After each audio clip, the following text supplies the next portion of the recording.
The Asian American Pacific Islander Nurses Association of Nevada presents Healthy Mondays with AAPINA of Nevada. Start the week healthy and right with interesting conversations on living a healthy lifestyle. And now, your Healthy Mondays host, Dr. Mary Faye Axon Armstrong.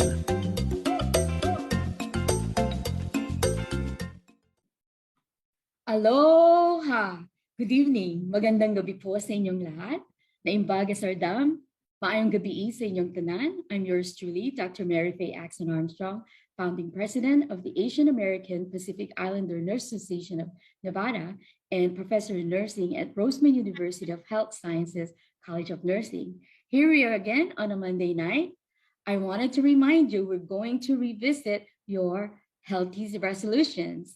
And I'm bringing back my good friend and colleague, Cherry Dumao from the Monday Campaigns to be my special co-host tonight. Welcome to Healthy Mondays, Cherry.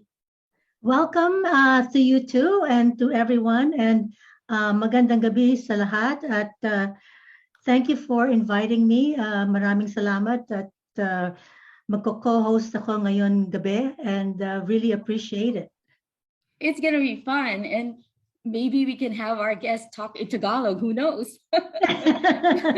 But you know, our listeners out there, remember in January, I brought Cherry to talk about facts and information about people who are creating their New Year's resolution. And guess what? We are already ending February 2022 and would like to revisit those resolutions. And Cherry really helped me to narrow down the most common resolutions people make every January each year. And guess what? One of the resolutions has to do with diet. So they wanted to eat healthy. That's why we're bringing in Sharon Palmer. And Cherry will introduce, would you like to introduce Sharon to our I would listeners? love to. It's such a privilege to be able to introduce Sharon Palmer, registered dietitian, and she also has a master's in food sustainability. And she is actually the author of 3 books with another one coming. And Sharon, I just saw that your latest book, and you can tell us about it, is one of the best vegan books for the year. So congratulations. And Sharon is the go-to for people who want to know about plant-based eating. But at the same time, Sharon is wonderful because she's not telling you to become vegetarian or vegan. She just wants to, well, Sharon, I'm going to shut up. I'll let you introduce yourself. So Sharon, welcome. Thank you, Cherry. It's great to be here. Yeah, I'm going to show you my book, my latest book, California Vegan. And that's the one is my latest book. I even did my own photography for this, but I was really honored because Prevention Magazine called it one of the top 10 vegan books of the year. So that was a huge honor, but it's really about eating more plant-based. And Cherry knows my philosophy is whether you want to be vegetarian, vegan, do Meatless Monday, be flexitarian. There are a lot of benefits from eating more plant-based and just getting on that journey to eating more whole plant foods in your diet. It's good for the environment. It's good for people. It's good for your health. So that's my passion. I live in Ojai, California. So I'm here in my home office today. And I have a blog at sharonpalmer.com. You can also get there at the Plant Powered Dietitian. And I provide a lot of free resources on eating a more healthy plant-based diet and living more sustainably.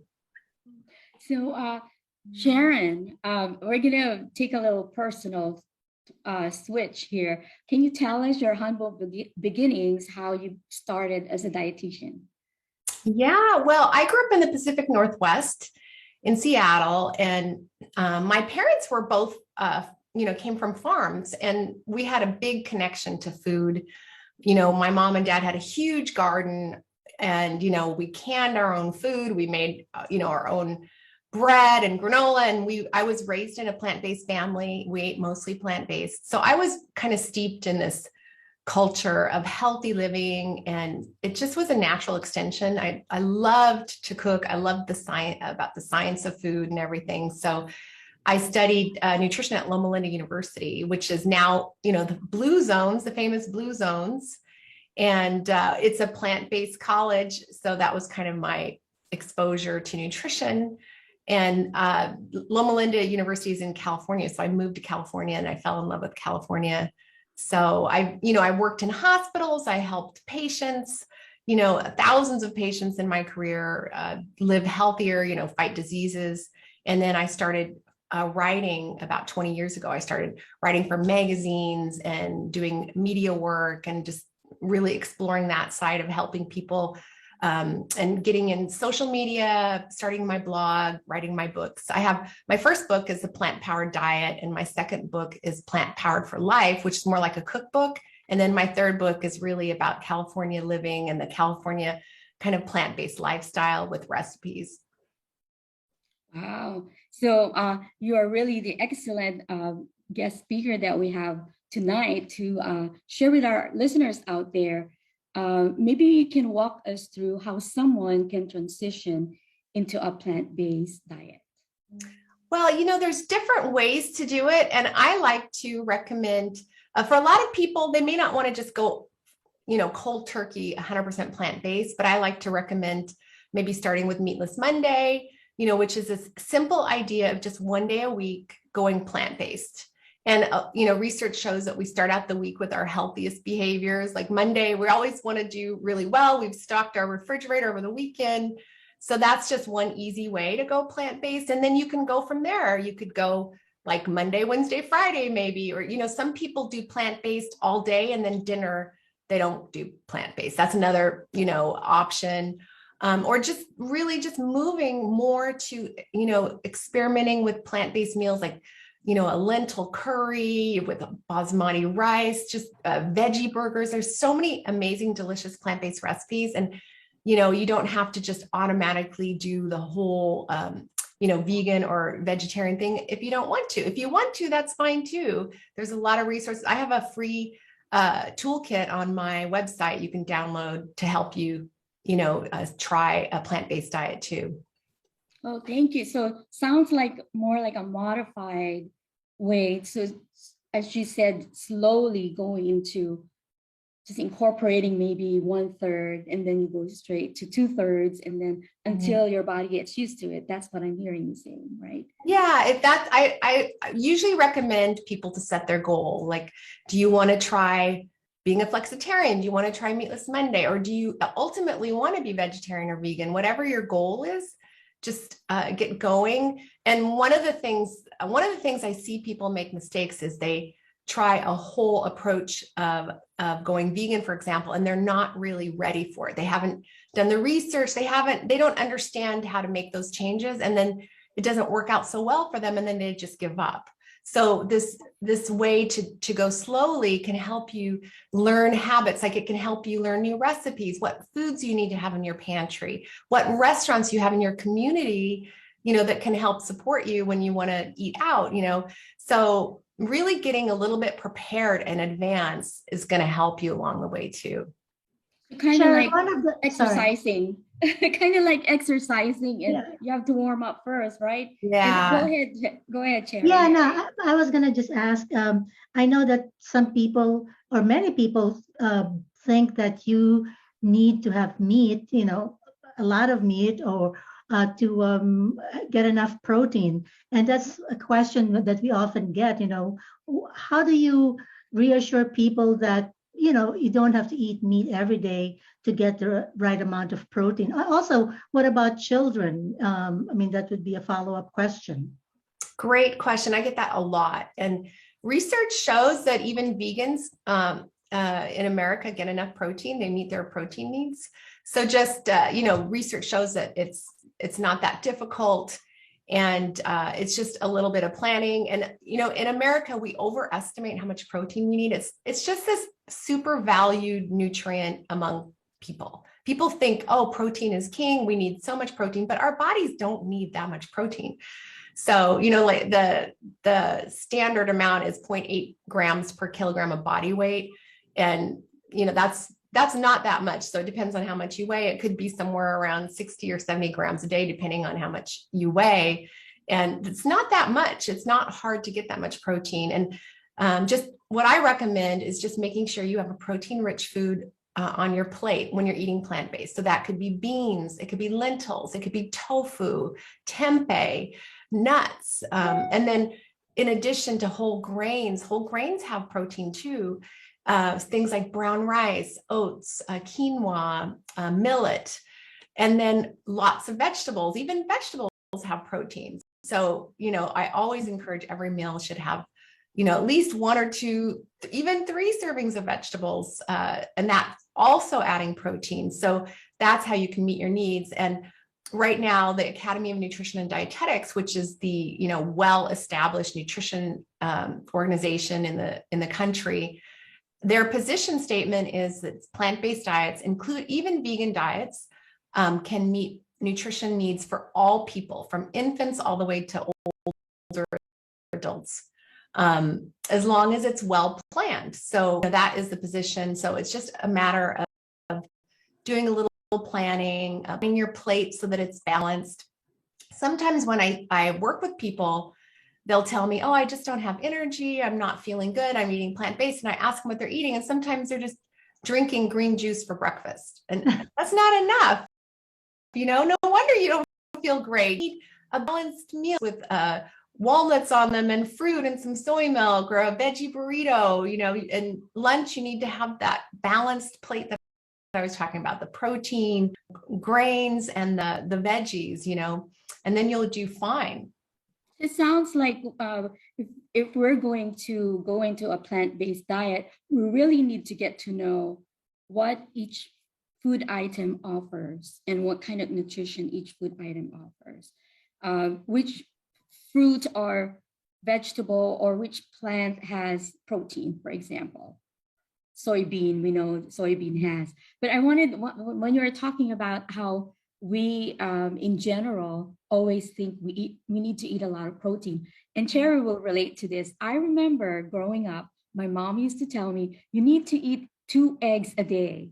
Do you remember that, Cherry? So I eat 2 eggs a day. And then when I started growing up and hearing more facts, and they said, no, you shouldn't eat 2 eggs a day. That's your cholesterol is going to be high.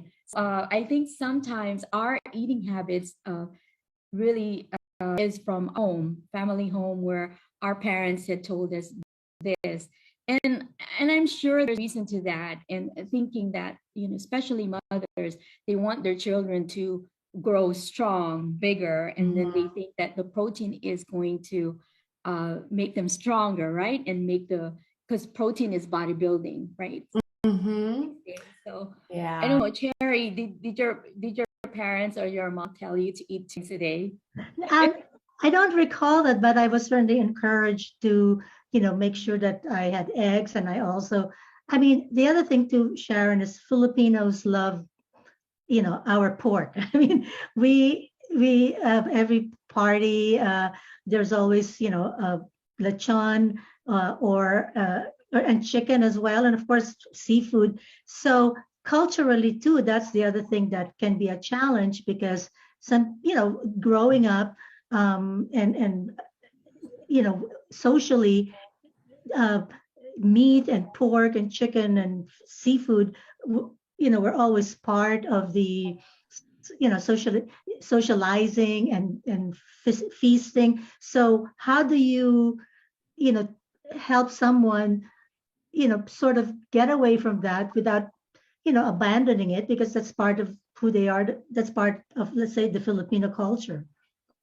That's a great question. And by the way, my sister-in-law is Filipino, so I'm very familiar. I love so many of the food cultures. I love so many of the recipes. And so I've spent a lot of time with the beautiful foodways. But yeah, that's a great question. And it depends on your goals. One of the ways, if you're just interested in eating more plant-based, you can still have those food traditions. And one of the things that's really important, I mentioned the blue zones. So the blue zones, in case you haven't heard, is this, Dan Buettner did this work. He was a National Geographic journalist, and he found the places around the world where people live the longest, and just their traditional diets. And Loma Linda was the only place in the US, the original blue zone. And this is where a lot of Seventh-day Adventists live, and they eat a very plant-based diet. And then he also found one in Costa Rica, one in Greece, in Japan, Sardinia. Did I miss any of, I think I got them all. But the thing he found is that it wasn't that these places were 100% vegetarian or vegan, but they ate a mostly plant-based diet. And like, for example, in Japan, they use tiny amounts of meat, almost like a seasoning. So the whole diet would be filled with vegetables and grains, but just a tiny amount of meat. And you see that in a lot of traditional diets where you would take a little piece of pork or whatever, and it's all the vegetables. So it's you know, that's a very plant-based diet. But where in our Western diet, it's like a big hunk of meat at the center of the plate and a little bit of vegetables, a little bit of this. So it's like turning the table. So that's one way you can eat a more plant-based diet. And the other way is to just use some of those traditional recipes and swap out the protein. For example, my sister-in-law taught me how to make pancit, and I have the recipe on my blog, but it's a tofu pancit. So it's like her family's recipe. And then we swapped out vegetable broth and we put tofu. So it's really healthy. It's packed with vegetables, and we just use a little oil, and it's so delicious. So that it's like putting all those vegetables in that is really, you know, the benefit. So one of the things I like to tell people to do is look at your traditional recipes, the recipes your mom used to make that you loved so much, and make them more plant-based. You know, swap out the meat or cut the meat way, way back, add more, like I have a veggie lasagna that is 100% plant-based, and it's just loaded with vegetables. And my mom used to make lasagna, but I just made it like packed more with vegetables. And I can go to a potluck and bring my lasagna, and I make my own cashew cheese. It's very colorful with all the vegetables, and I can put it on a plate. I've done this before at a party, and I'm the only, you know, plant-based eater there. It's omnivore potluck. And guess whose lasagna is gone first? Is mine, because it tastes so good and nobody even notices. And it's so colorful. Plants add so much color, and color is so pretty. I mean, animal foods are not very pretty, you know, they're brown or beige. It's the plants that add all the color, the texture, the vibrancy to the meals. I should start making my eggplant rollatini. I got this recipe on the website. And yeah, you're right. They're more colorful. The meat you have to put in some color, like paprika or the tomato sauce. And I think nowadays there's a lot of people who are now creating recipes, just like you said, that's usually they use a lot of meat, and then they're transitioning like the cauliflower. I've seen people use cauliflower and other plant-based foods to replace the heavy meat dishes. Terry, do you have another question for Sharon? No, I just want to know about the books that you've written. Where do you get the inspiration? I mean, how do you at night, you know, before going to sleep, tell yourself, I really have to write this book? Or, I mean, where are these wonderful nuggets that you get from to start writing the books? Your inspiration. Yeah. Well, I have to say my first book, The Plant Powered Diet, was written in, it was published in 2012. And that was really when you started seeing, like, in mainstream media, the word plant-based. It was, I mean, of course, we've known about vegetarian and vegan diets, but that was really when this idea of just eating more plant-based was starting to take hold. And so my book was really, I call it kind of the Bible of plant-based eating. It really tells you chapter by chapter, like where your plant proteins are, where your whole grains are, and how many veggies you should have and why, and how much fruit and your healthy fats. Like, it's like a nutrition Bible. And it just kind of helps you get on that road to eating plant-based. And then I always do all of my own recipes. My second book was more of a recipe book, Plant Powered for Life, with easy tips to go more plant-based. So if you didn't want to really read this big Bible, then, you know, you would use that. But and then my third book is a recipe book with little vignettes about California, because there's a lot of history of plant-based eating in California. And there's so many different cultures and growing regions because we grow so much beautiful plant-based food here. So, but I develop all my own recipes myself, and I'm always inspired. My whole aesthetic for my dishes and my recipes is global cuisine, seasonal local produce, just tons of produce, lots of flavor, delicious, beautiful, and also easy. Hopefully, you know, like you can find these ingredients in most supermarkets. So that's kind of my philosophy. So I'm always cooking in my kitchen. I have a farmer's market where I live that has beautiful produce, and I have up my own garden. So I'm always, you know, experimenting for my family, my friends, and I have to test a recipe like 4 times before I publish it. It's got to be like, I've got to get the thumbs up from everybody, you know. And so everything that you see is coming from my kitchen, and I have a lot of it on my blog too. So that's, but I'm really inspired by all of just the beautiful produce that surrounds us, you know, and especially if you have a garden, you know, supermarkets may have just one type of carrot, but I have purple carrots and yellow carrots and white carrots, you know, and so that's kind of fun if you have a chance to go to a farmer's market in your community, you're exposed to so many other vegetables that can make your, you know, your diet so exciting. What about, go ahead, Jerry. I was just curious. I mean, you're lucky, and many people are lucky. They have a garden, they have, you know, this space. I imagine, Mary Faye, you have a garden as well. And what about people who, I think that the term food deserts, you know, where they can't find fresh fruits and vegetables?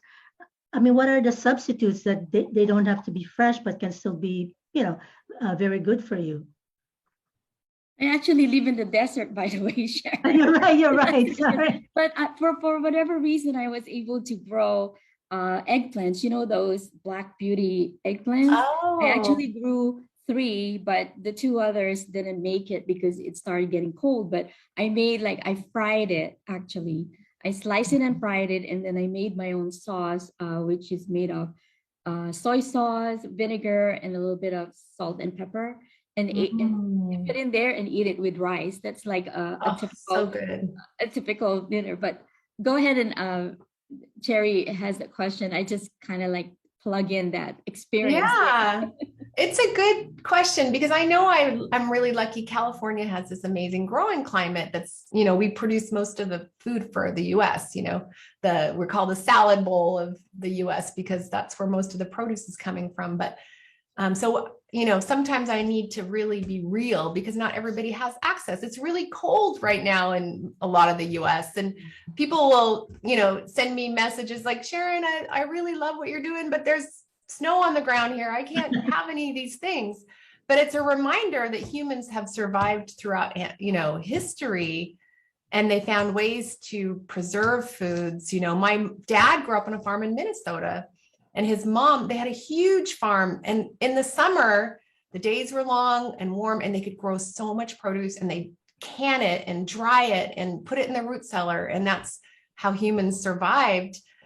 So turning to the preserved foods and, you know, like the canned foods and the frozen foods, and finding things that are available in your region is completely fine. And it's what we have to do. Food deserts it's a huge issue. It's very sad that in some communities, the only food that they have is what's available in a gas station or a convenience store, and you're just not going to have the healthy options.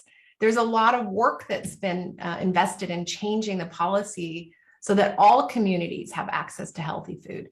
And one of the movements that's really exciting is community gardens. I don't know if you've had a chance to get involved with those, but I have seen many community gardens in inner cities where people can go in and grow their own food and even harvest food. And that's an exciting movement too. And there are a lot of you know, there's a lot of work trying to bring in healthy food into communities more, you know, and really trying to provide that. So it's something we have to recognize. And one of the things about plant-based diets is that they can be very economical, because a lot of times the protein is the most expensive thing on the plate. So when you're thinking of meat, the most expensive, especially red meat, is expensive. Chicken can be fairly expensive, beans are the least expensive protein source there is, least expensive. So, dried beans, this is something my mom and dad used to have all the time because they grew up in World War II and in the Depression, and they grew beans on their farm and dried them, and it was so inexpensive. But we've gotten away from beans. They're so healthy. The recommendation is that we should be having 3 servings a week of beans or lentils or dried peas. Americans are not getting that much. I recommend them every day. But even if you did 3 servings a week, so if you did like a meal, like black beans and rice with veggies, or like refried beans with in your tacos, edamame with brown rice, and a salad. I love edamame. Yes. And I'm glad you're sharing this, Sharon, because there was one question I was going to ask about. I hear a lot of people saying that, it's too expensive to be a vegetarian because the fruits and vegetables are more expensive. And I think a lot of people are more referring into how they purchase it in the grocery stores. And here you are sharing with us about community gardens and growing your own veggies in the backyard. And I think that's, what do you say about people saying that it's more expensive to be a vegetarian? Very good question. It's another thing I hear all the time. I can't afford it. And it's the thing, there is research that shows it can be cheaper, but it's how you do it. I mean, some people think I'm not trying to put anybody down here, but some people think you have to go to Whole Foods to be vegetarian. You don't have to, I'm not putting Whole Foods down, but, you can go to any store in your community that you like to go to, and you don't need to buy like blueberries in January when they're $5 for a little carton. You don't have to buy all that fancy superfood powder mix. You can eat what's seasonal. Like right now, oranges are in season. They're inexpensive right now. Apples last pretty much throughout the winter. Save that summer fruit for when it's in season and it's less expensive.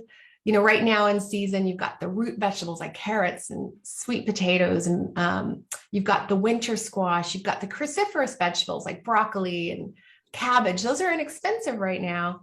And again, you can do the frozen and the canned. So, and the plant proteins are going to be less expensive. You don't need to buy fancy veggie burgers. You can make your own veggie burgers. I have recipes for them. They're so inexpensive.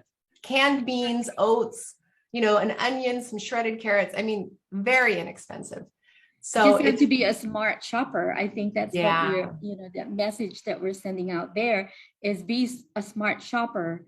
Don't buy it when it's out of season, because of course, if it's available, then it's going to be expensive. Exactly. And then some things really go a long way, like nuts and seeds are super healthy, but they can be like expensive, but you just eat a tiny bit, like chia seeds or flax seeds. Like that bag can be expensive, but there's a lot of servings in that bag. So, and looking for good bargains, when things go on sale, but it's the overall diet can be very healthy, but it can be really expensive if you're like buying some of these more expensive items. You mentioned about a terminology that I think it's my first time to hear it. It's a flexi-vegetarian. Yes, can you expand more so then our listeners out there would, because I'm gonna start calling myself that when I start going right now. Yeah, flexitarian. It's not an official term that's recognized by academia, but it's just a term you could also call it semi-vegetarian, but it's this idea that you want to be more vegetarian, you want to eat more plant-based, but you don't want to say, I want to be 100%. And so there's not a strict definition. Some people kind of call like maybe 80% of their diet is vegetarian. But it's just this concept that you're eating vegetarian most of the time, but maybe for Thanksgiving, you want to have turkey, or maybe like when you go out to dinner or somebody's friend's house, or maybe when you're on vacation, it's just this idea that you're vegetarian most of the time. And I think that idea is really trending. It's become very popular. And I think a lot of people are fitting in that category right now. Don't you agree, Cherry, that a lot of people are kind of moving to that? Yeah, I think so. I think people are realizing that it's good for your health and also for the health of the planet. I'm just with Mary Faye living in the desert. Aren't there some cactus or cacti that you can eat. And what we want to make sure that Marife is going to be a very good flexitarian. How can we help her with living in Las Vegas, in Nevada, in the desert? Before you answer that, Sharon, I wanted to share, I like telling stories. When I was taking a biology class at University of Hawaii, Manoa, I remember we were required to go on a field trip. We were hiking, and in the up there was this big cactus plant. And then our biology teacher went in there, she cut a piece of it and peeled it off and made us taste it. And it tasted like papaya. Wow. Yeah. So I don't know. Yeah, there's so much edible food. Humans have figured it out. And if you look at the Tarahumara, I don't know if you've heard about the story of the Tarahumara in Copper Canyon, Mexico, and they are very geographically isolated. And so they've been eating the same way they have for centuries. And it's a very unprocessed diet. They eat cactus, they eat all of these things that grow, maize, like this kind of maize that grows with very little water, and pumpkins, almost a plant-based, all these spices and herbs that they gather. And they have very, very low rates of diabetes and obesity, but their cousins are the Native Americans in Arizona, and they have some of the very highest rates of diabetes and obesity because they're eating a Western diet. And there's also this amazing story about a bean called tepary bean, and it comes from the Sonoran Desert, and the Native Americans grew it. And right now there's still Native American farmers who are growing it on reservations. It grows in the desert with no water.